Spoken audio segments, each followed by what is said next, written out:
సంక్రాంతి సినిమాల సందడి ఇంకా పూర్తిగా తగ్గనేలేదు. అప్పుడే సమ్మర్ సినిమాల మీద ఫోకస్ పెరిగిపోయింది.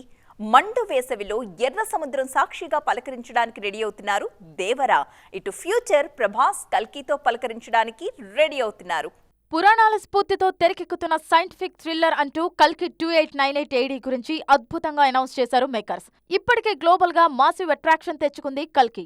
అన్ని కలిసొచ్చి ఉంటే ఈ సంక్రాంతికి రిలీజ్ కావాల్సిన సినిమా. పండక్కి విడుదల కాకపోతేనే ఫ్యాన్స్ ని ఖుషి చేసే కబురు అందిస్తున్నాం అంటూ రిలీజ్ డేట్ ని అనౌన్స్ చేశారు మేకర్స్. మే 9న విడుదల కానుంది కల్కి.